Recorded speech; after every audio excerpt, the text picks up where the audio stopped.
سامنے اس پہ غور کیا، اور ہم نے اپنے پھر کمیٹیز بھی بنائے ہیں جو انشاءاللہ تعالی ہمارا عید کے بعد جو جب شہباز شریف صاحب صحتیاب ہو جاتا ہے تو عید کے بعد ہمارا جو اے پی سی ہو رہا ہے اس کا جو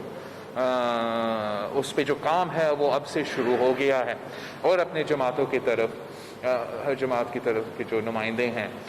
وہ اپنا پوائنٹ شامل کر کے ایک بڑا ڈیٹیلڈ اور ایکسپینسو ایجنڈا اپنایا جا رہا ہے، جو پاکستان کے لیے، پاکستان کے عوام کے مفاد کے لیے، پاکستان کی معیشت کے لیے، پاکستان کی جمہوریت کے لیے اس وقت ضروری ہے۔ جیسے کہ آپ کو پتہ ہے، ہم آج اگر ہم پنجاب کا اگزامپل اٹھا کے دیکھیں، پنجاب ڈیزروز بیٹر دین دس۔ جو بھی ہے جیسے بھی ہے، پاکستان کا سب سے بڑا صوبہ میں، سب سے بڑا صوبہ میں آپ 2 سال سے آن ٹریننگ وزیر اور وزیر اعلیٰ نہیں رکھ سکتے۔ پاکستان کے سب سے بڑا صوبہ میں جب 100 سال بعد ایک اس قسم کا وبا آ جاتی ہے، تو اگر آپ کا آن ٹریننگ ٹیم ہے، آپ اپنا آن ٹریننگ ٹیم کو ہٹاتے ہو اور کوئی ایکسپرٹیز کے جو لوگ ہیں ان کو لے کر آتے ہیں۔ آپ اگر اسی سے کام لیں گے جو کہتا تھا کہ کرونا کیسے کاٹتا ہے، تو حال میرے پنجاب کا یہی ہوگا۔ اور بہت افسوس کے ساتھ کہنا پڑتا ہے کہ یہ صوبہ کے پاس، جس کے پاس سب سے زیادہ وسائل ہے، جس کے پاس اتنے سارے اپرچونٹیز تھے کہ وہ اس وبا کو باقیوں کے مقابلے میں بہتر سنبھالتے، وہ اس وبا کے دوران پنجاب حکومت کے پاس وہ ریسورسز تھے کہ وہ نہ صرف ایک کامیاب لاک ڈاؤن کر سکتے تھے جس میں غریب عوام کو، خاص طور پہ اگر پی ٹی آئی کی فیڈرل حکومت ان کو سپورٹ کرتے، وہ غریب عوام کو، ورکنگ کلاس کو، مڈل کلاس کو سپورٹ بھی کر سکتے تھے، اپنا ڈاکٹرز کو، فرنٹ لائن ورکرز کو باقی صوبوں کے مقابلے میں بہتر ہیلتھ پیکیج اور رسک الاؤنس دے سکتے تھے، ٹیسٹنگ کے لحاظ سے پورے پاکستان کو پیچھے چھوڑ سکتے تھے، جس سے آپ کا شرح اموات کم ہوتا، جس سے جو لوگ بیمار ہو رہے ہیں ان کا تعداد میں کمی ہوتا، جس سے آپ کے معیشت پہ جو اثرات ہو رہا ہے اس وبا کا وہ کم ہوتا۔ اور یہ سب کچھ صرف اور صرف اس لیے ہوا ہے کہ ایک پی ٹی آئی کی فیڈرل گورنمنٹ کسی صوبوں کا مدد کرنے کو تیار نہیں، اور دو جو پنجاب کا ٹیم ہے وہ ناکام، نالائق اور نااہل ہے، وہ ان میں یہ قابلیت ہی نہیں ہے کہ پاکستان کا سب سے بڑا صوبہ وہ چلا رہے۔ پنجاب کا تو جو اہمیت ہے، آپ پاکستان کے بریڈ باسکٹ ہو، اگر پنجاب کا زراعت پہ نقصان ہوگا پورا پاکستان کی جو فوڈ سیکیورٹی ہے اس پہ اثر ہوتا۔ اگر سندھ نے اپنا ویٹ کا جو ٹارگٹ ہے وہ پورا کر لیا اور پنجاب نہیں کرتا تو ہم سب کو نقصان ہوتا ہے۔ اس لیے جب سندھ اپنا پورا ٹارگٹ مکمل بھی کرتا ہے، ہم اپنا نیڈ پورا نہیں کرتے، ہم رلائی کرتے ہیں پنجاب کی بریڈ باسکٹ پہ۔ اور جس طریقے سے اس حکومت نے پنجاب کی زراعت کو تباہ کر دی ہے، جس طریقے سے جو کہہ رہے تھے کہ ہم ایگریکلچر ایمرجنسی ڈکلیئر کریں گے، کوئی اکنامک ایگریکلچر ایمرجنسی پہ تو ہمیں نظر نہیں آتے، لیکن ہمارا کسان تو ایمرجنسی میں ہے، اور وہ آج سے نہیں، کووڈ سے نہیں، عرصے سے اس ایمرجنسی پہ گزر رہے ہیں۔ پاکستان پیپلز پارٹی کی جب وفاقی حکومت تھی، ہم نے تو ایگریکلچر بوم لے کر آئے تھے، اور ہمارے سامنے ہمارے کسان کا معاشی صورتحال آہستہ آہستہ خراب ہوتے جا رہے ہیں، اور جس پوائنٹ پہ اب پہنچ چکا ہے ہمارا پورا پاکستان کا زراعت پہ اور فوڈ سیکیورٹی پہ اثر ہو سکتا ہے۔ ہم مطالبہ کرتے ہیں کہ جو سندھ حکومت نے اپنا فرنٹ لائن ورکرز کے لیے، نہ صرف فرنٹ لائن ورکرز لیکن سارے جو ہمارے میڈیکل ہیلتھ کے تعلق رکھنے والے لوگ ہیں، ان سب کو نہ صرف ان کا تنخواہ مگر ان کو رسک الاؤنس دیا ہے۔ وہ اس لیے کہ جو بھی صحت کے نظام میں کام کر رہا ہے، چاہے وہ آئی سی یو میں کام کر رہا ہو یا ایمرجنسی وارڈ میں کام کر رہا ہو، چاہے وہ کسی سرجری کر رہا ہے یا آئسولیشن کا کام کر رہا ہے، ان سب کے زندگی اور صحت کو خطرہ ہے۔ تو اگر سندھ حکومت اپنا فرنٹ لائن ورکرز کے ساتھ شانہ بشانہ کھڑا ہو سکتا ہے، ان کا مطالبات پورا کر سکتا ہے، تو باقی صوبے یہ کیوں نہیں کر سکتے؟ اگر جیسے عمران کہہ رہا ہے، national assembly of the floor پہ کہتا ہے کہ یہ ہمارے جو ڈاکٹرز ہیں، نرسز ہیں، پیرامیڈکس ہیں، وہ جہاد لڑ رہا ہے، تو اس جہاد میں آپ ان کے ساتھ شانہ بشانہ کیوں کھڑے نہیں ہیں؟ وہ ان کے آپ کے اچھے تقریریں کی ضرورت نہیں، آپ کے تالیاں کی ضرورت نہیں، ان کو اپنا حق کی ضرورت ہے۔ جو ان کا تنخواہ ہے، جو ان کا رسک الاؤنس ہے، وہ پورا کرو۔ جو ان کا حق ہے کہ سیکیورٹی ملے، سیکیورٹی لیجسلیشن ہو، وہ پورا کرو۔ نہ پاکستان کے عوام، اور آج اس لیے ہم پنجاب میں بیٹھے ہوئے ہیں، پنجاب کے عوام یہ ان آرگینک سلیکٹڈ جو پنجاب حکومت ہے، جو فیڈرل حکومت ہے، انہوں نے ہر پاکستانی کا زندگی اور صحت کو خطرہ میں ڈال دیا ہے، ہر پاکستانی کا معاشی صورتحال پہ خطرہ میں ڈال دیا ہے۔ اور اب مجھے تو نظر ہی نہیں آتا کہ ان کا رہنا کا کیا what is the excuse for them to stay in power؟ جنہوں نے ان کو لے کر آئے تھے، اگر ان کو صاف شفاف پاکستان بنانا تھا، کرپشن فری پاکستان بنانا تھا، تو کیا آج پاکستان کرپشن فری ہے؟ اگر ٹرانسپیرنسی انٹرنیشنل کہہ رہا ہے کہ پی ٹی آئی کی حکومت پاکستان کی تاریخ کا سب سے کرپٹ ترین حکومت ہے، تو فائدہ ان کا کیا ہے؟ اگر وہ خود مانتے ہیں کہ آج بھی پی ٹی آئی کے لوگ خود مانتے ہیں، کارکن سے لے کے قیادت تک مانتے ہیں کہ آج بھی پنجاب میں کرپشن ہو رہا ہے، یہ تو ہم کہتے رہے کہ پنجاب تو جادو اور کرپشن پہ چلتا ہے، لیکن اگر وہ خود مان رہے ہیں کہ پنجاب میں کرپشن ہو رہا ہے، تو اس کرپشن کے پیچھے کون ہے؟ کیا پی ٹی آئی اور نون لیگ آج بھی ذمہ دار ہے آج کا پنجاب کی کرپشن کے لیے؟ نہیں۔ اگر یہ کرپشن پہ ان کا نیت صاف ہوتا تو وہ پھر اپنا ہر کیس پہ خاموش اور سٹے آرڈرز کیوں لیتے ہیں؟ ان کے پاس میں نے چیلنج بھی کیا تھا، آج اب تو 2 ہفتے ہو چکے ہیں اور آج تک کوئی جواب نہیں آیا کہ بی آر ٹی میں جو کرپشن علی زیدی اور اس کا فرنٹ مین عمران خان کے لیے کرتا ہے، عمران خان کا کچن چلانے کے لیے، عمران خان کا پی آر چلانے کے لیے، عمران خان کے کیمپینز چلانے کے لیے، اس کرپشن کا جواب دینے کو تیار نہیں۔ معلوم جبا پہ کرپشن کا جواب دینے کو تیار نہیں، بلین ٹریز پہ نہ پیسہ کا حساب دینے کو تیار، نہ درخت کا حساب دینے کو تیار ہے۔ یہ اپنا آڈیٹر جنرل رپورٹ، اپنا ہی حکومت کا اپنا رپورٹ کہتا ہے کہ 270 بلین روپیز کا irregularities ہوا ہے۔ پی ٹی آئی کے اپنے سٹینڈرڈز کے مطابق کرپشن ہے، اس پہ بھی کوئی جواب دینے کو تیار نہیں۔ اور جو سب سے لیٹسٹ انفارمیشن ہے، جو ٹرانسپیرنسی انٹرنیشنل نے خط لکھے ہیں وزارتوں کو، حکومت کو، نیب کو،